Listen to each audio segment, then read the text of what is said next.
हाय नमस्कार। और आज बेसिकली मई एंड हो गया है और आप सबके लिए मैं जनरल एडवाइस देना चाहूँगा इसके बारे से। जैसा मैं बार कहता हूँ कि लोग ये फ़ोन आते हैं पेड काउंसलिंग के लिए आते हैं, तो मुझे आइडियाज़ आते हैं आप सबके लिए जानकारी देने के। So this is regarding sir drop का फ़ैसला कब करें। देखिए, हमेशा मैं समझाता हूँ कि आप लोग या मास आपको पता है, जो मेरे कल का आपने वीडियो सुना होगा कि भाई आपको पता है कि एनआरआई है कि नहीं, और आपके पास एनआरआई फर्स्ट ब्लड है या इवन एक्सटेंडेड एनआरआई भी है। अगर आप उस तरह से कर सकते हो कि यार आपको पता है एक्सटेंडेड एनआरआई दैट मीन्स आपको मध्य प्रदेश जाना है, तो मध्य प्रदेश सरकार का रूल ऐसा है कि पहले साल की फ़ीस आपको ऑनलाइन देनी पड़ेगी और मध्य प्रदेश में एनआरआई फ़ीस नॉर्मल फ़ीस से 3 गुना है। तो चाहे आपको पैकेज 1 5 1 10 का मिल रहा होगा, लेकिन आपको खर्चा तो पहले साल में 60 लाख करना पड़ेगा, जो हर एक इंसान शायद नहीं कर पाता है। कुछ और जगहों पे आपको ईयरली खर्चा करना है। तो ये सब चीज़ें अभी तक आपको ब्रॉडली पता होती है। ब्रॉडली आपको पता है कि आप अपने बजट से कितना कंफर्टेबल हैं। ऑफ कोर्स आप किसी अगर बेचारे फ्रॉडस्टर एजेंट के हाथ में फंस गए हैं, जो आपको 200 नंबर पे शारदा प्रॉमिस कर रहा है या 220 नंबर पे सरकारी कॉलेज प्रॉमिस कर रहा है, देखिए उनको पता क्या रहता है, उनको लगता है बस जो भी हमें फ़ोन आ गया वो हमसे जुड़ जाए, हमसे दूर न जाए। आपको अक्टूबर नवंबर से लटका के रखते हैं। असेंशियल का पर्पस होता है, फिर आपसे बोलेंगे जी आपका साल ख़राब हो रहा है। इंडिया जैसे ही सरकारी कॉलेज आपको ना बाहर दिलाए देते हैं, उज्बेकिस्तान कजाकिस्तान में। तो बेसिकली जो लोग आपको ऐसे फंसा के रखते हैं 3 महीने के लिए, उनका मेन पर्पस क्या होता है कि आपको अपने साथ जोड़ ले, ताकि वो आपको एमबीबीएस अब्रॉड बाद में टिका सके। और फिर आप बच्चे को लगता है कि मेरा साल ख़राब हो जाएगा, ये हो जाएगा, वो हो जाएगा, तो वो बाहर चला जाओ। एनीवे, तो इस वीडियो की वार्निंग बस इसीलिए है कि अगर आपको पता है, तभी आप जो इस चैनल को देख रहे हैं, जो भी अच्छे काउंसलर से बात करेंगे, जो आपको जेन्युइन फीडबैक दे देगा कि आपके कितने चांस हैं, उसके हिसाब से ना ड्रॉप का मतलब क्या होता है कि बच्चा दोबारा पढ़ाई शुरू करे। अब 4 मई को पेपर हो गया, पूरा 1 महीना हो गया, तो जिन भी बच्चों को लगता है कि उनका डाइसी है वो सीट मिलना जो वो चाहते थे, गवर्नमेंट या private, why don't you pick up your books, किताबें उठाइए और पढ़ना शुरू कीजिए। एडमिशन हो जाए बहुत अच्छी बात है। देखिए 11 12 की या 12th की बायोलॉजी केमिस्ट्री तो ज़िंदगी भर काम आनी है ना। चलो फिजिक्स मत पढ़ो, बायोलॉजी केमिस्ट्री दोबारा पढ़ना शुरू कर दो। सिमिलरली एक और मुझसे लोग हमेशा पूछते हैं, सर बच्चा मेरा कह रहा है कि मैं एक और ड्रॉप करना चाहता हूँ, और मैं सच कह रहा हूँ, आपको पता है कि मेरे पास क्लाइंट्स की कमी तो है नहीं जो मैं आपको पुश करूँगा कि आप काउंसलिंग करा के इसी साल सीट लो, और ना ही सारे लोग मेरे पास आ रहे हैं। लेकिन मैं हमेशा आपको भी समझाता हूँ कि जो कोचिंग सेंटर्स हैं उनका धंधा है आपको पढ़ाना। वो हमेशा पुश करते हैं एक और ड्रॉप ले लो, एक और ड्रॉप ले लो, एक और ड्रॉप ले लो, लेकिन बिना नाम लिए जिनका लास्ट टाइम हमारे पास शुरू में फ़ोन आया था और जिन्होंने बाद में ड्रॉप किया, तकरीबन सबके ना इस साल भी सेम ही नंबर है। या वही बात है कि जो ऑल इंडिया रैंक 6 लाख आ रही थी, वो शायद 5,80,000 आ जाएगी, 5,50,000 रहेगी। इससे ज़्यादा फ़र्क नहीं होता। कोई 8 लाख वाला टॉप 100 में आ जाए या टॉप 1000 में आ जाए या टॉप 50,000 में, ये रेयर केस है। अब उस रेयर केस को देख के क्या हम अपनी लाइफ को प्लान करें? नहीं, हमें प्लान करना चाहिए कॉमन चीज़ों को देख के कि 98% में क्या हो। 98% लोग एक लेवल के बाद अपनी रैंक इंप्रूव नहीं कर पाते। मैं हमेशा कहता हूँ, जो मुझसे सवाल पूछते हैं, सर बच्चे से पूछ लो ना। या तो बड़ा सिंपल सा लॉजिक है कि एग्ज़ाम से पहले उसके हर मॉक टेस्ट में 600 मार्क्स आते थे, एग्ज़ाम वाले दिन घबरा गया 200 नंबर आ रहे हैं, उसमें तो पक्का ड्रॉप करा ही लो। यह पहला ही टाइम था, 12th अभी की थी, और पूरी तरह से पढ़ नहीं पाया, स्कूल भी रेगुलर जाता था, जब बीमार पड़ गया था। लेकिन एक ड्रॉप के बाद ना अक्सर आप अपने मैक्सिमम पोटेंशियल पे पहुंच चुके हो। मैं रिपीट कर रहा हूँ जर्नली।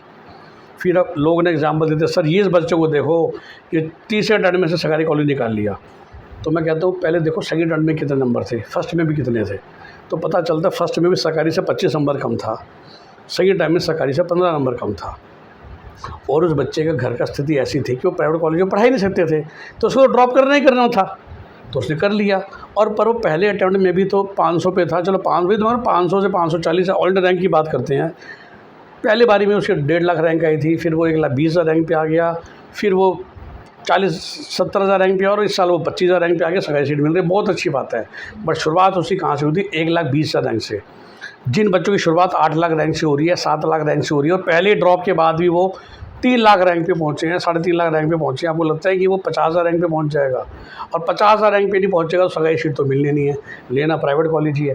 प्राइवेट कॉलेज लेना है 4 लाख रैंक पे या 5 लाख रैंक पे, 80 लाख का बजट है, 6 लाख रैंक पे 1 करोड़ का बजट हो जाएगा। अब 20 लाख रुपए बचाने के लिए आपने बच्चे एक साल ख़राब हुआ ना। तो मतलब ये सब चीज़ें आप ध्यान रक्षा कीजिए। समझाना है मैं चाह रहा हूँ कि एक ड्रॉप के बाद वो जो छापा जाता है ना, वो रेयर केस होते हैं। आपको ध्यान ये रखना चाहिए और यही होता है बीटेक में भी। बीटेक कॉम्पिटेंसी पीछे लोग भाग रहे हैं। देखो सर, उस बच्चे की 80 लाख का पैकेज लगा, एक पर्टिकुलर यूनिवर्सिटी ऐसे प्रचार करती है, अरे एक बच्चे का लग गया, वो बच्चा ही क्या पता ग्रेट बच्चा होगा, उसका फैमिली बैकग्राउंड कुछ बहुत अच्छा होगा, क्या पता उसे जान पहचान का इस्तेमाल करके जॉब लगवाई हो। क्या हम एवरेज भी छोड़ो, क्या आप 20 बच्चों की लगी है 50 लाख से ऊपर, कि एक बच्चे की प्लेसमेंट का गाना रो रहे हो, उसके बाद बाकी सब बच्चे 15 लाख के नीचे हैं या बाकी सारे बच्चे 5 लाख के नीचे हैं। So never go for exceptions. अगर हर साल 2 लाख बच्चे ड्रॉप कर रहे हैं, उनमें से 10 बच्चों ने थर्ड ड्रॉप करके 3 मार दिया, तो आपको 10 बच्चे देखने हैं कि 1,99,990 बच्चे देखने हैं। सो ड्रॉप का फ़ैसला सोच समझ के कीजिए। फर्स्ट ड्रॉप के बाद तो मुझे लगता ही नहीं कोई फ़ायदा होता है। सेकेंड या थर्ड ड्रॉप में रेयर केसेस, अनलेस एंड जो मैंने कहा कि बच्चा डॉक्टर बनना चाहते हो, हमारे पास प्राइवेट एजुकेशन की पैसे है ही नहीं, तो बिल्कुल कराइए, 2 कराइए, 3 कराइए, 5 कराइए। नहीं तो अगर आपको प्राइवेट का बजट है तो उसके हिसाब से जाइए, अब्रॉड का बजट है तो उसके हिसाब से फ़ैसला कर लीजिए, तुरंत फ़ैसला कर लीजिए, एटलीस्ट एक ड्रॉप के बाद तो कर ही लीजिए। और जो बच्चा अभी भी कह रहा है इवन 12th और फर्स्ट ड्रॉप के बीच का, उसको मैं हमेशा एक ना बेंच मार्क देता हूँ, क्योंकि अब तो मैं रिपीट हूँ, आज 31 मई हो गया है ना भाई, 4 मई को पेपर हो गया था, तुमने रिलैक्स कर लिया, सब कुछ कर लिया। अभी काउंसलिंग कम से कम 4 महीने चलेगी, जून, जुलाई, अगस्त, सितंबर, शायद अक्टूबर भी। जो बच्चा कहता है सर मुझे ड्रॉप कर दो, मैं हमेशा उनके पेरेंट्स को समझाता हूँ, बच्चे को बोलो तू 4 महीने पढ़ाई पे ध्यान दे, आप और हम काउंसलिंग करते हैं, आप खुद कर लीजिए, किसी और से कराइए, 50,000 तो कोई बड़ी रकम तो है नहीं। और एक बार ना आज से ठीक 3 महीने बाद, मतलब जून, जुलाई, अगस्त के आने में देखते हैं कि बच्चा जो 4 लाख रैंक पे था इस साल, वो कहाँ पहुँचा। अब ऐसा तो नहीं हो सकता ना कि पढ़ाई सडनली अगले अप्रैल में होगी, पढ़ाई तो अब से शुरू हो गई ना। और पढ़ाई तो ये है नहीं कि आज तो वो 6 लाख रैंक पे खड़ा है, अचानक से ही मार्च 2026 में वो 50,000 रैंक पे आ जाएगा, ऐसा भी नहीं होगा। तो आज अगर 6 लाख रैंक पे, 3 साल बाद, 3 महीने बाद वो 3 लाख रैंक पे तो हो जाना चाहिए। और उसका कैसे हमें पता चलता है, ये जो नेशनल लेवल के कोचिंग सेंटर्स हैं, मैं हमेशा कहता हूँ मैं तो किसी काम की नहीं है, बट एटलीस्ट वो लोग जो मॉक टेस्ट देते हैं, उस मॉक टेस्ट का इस्तेमाल करके देखते हैं कि क्या हमारा बच्चा अब 500 प्लस नंबर ला रहा है, जैसे मोटा मोटी, ताकि वो 2 लाख रैंक में आ जाए, तभी तो ड्रॉप का फ़ायदा होगा ना।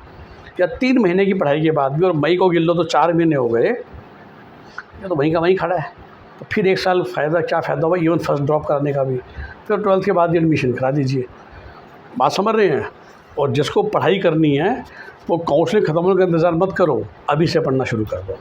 तो ये मेरी आप सबको सलाह है।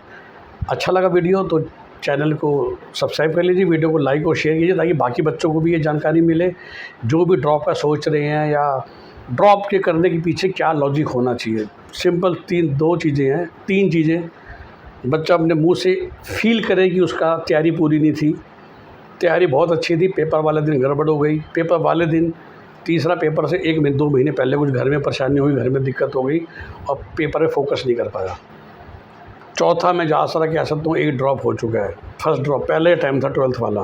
वैसे तो वैसे इन 3 कारण ना हो तो फिर 1 ड्रॉप लेने का फ़ायदा नहीं है। 1 ड्रॉप अगर बच्चा ले चुका है कम से कम, और इन तीनों में कोई फैक्टर नहीं पास हो रहा, तो फिर ड्रॉप करके बच्चे का साल ख़राब मत कीजिए। ठीक है, हमारे पास बजट नहीं है MBBS का, BDS कराइए, बायोटेक कराइए, BBA कराइए, फैशन डिज़ाइनिंग कराइए। मैं हमेशा समझाता हूँ, ये थोड़ी ना कि अगर MBBS की तैयारी करिए तो हमें मेडिकल या पैरामेडिकल कोर्स ही करना है। बच्चे का करियर काउंसलिंग बल्कि टेस्ट कराइए, देखिए क्या पता उसका इंटरेस्ट बिल्कुल डिफरेंट चीज़ में हो, वहाँ भेजिए, क्या दिक्कत है। लेकिन ज़बरदस्ती ड्रॉप मत करा के इस उम्मीद में मत रहिए कि सडनली एक दिन चमत्कार हो जाएगा और मेरा 8 लाख रैंक का बच्चा 8,000 रैंक पे पहुंच के सरकारी सीट प्राप्त कर लेगा, ऐसा कभी नहीं होता। कैसा लगा वीडियो कमेंट में डालिए। हमारी पेड काउंसलिंग सर्विसेज लेना चाहते हैं तो 9643362320 आप कॉल करेंगे, आपको पेड काउंसलिंग पैकेजेस मिल जाएंगे। Have a nice day, bye bye.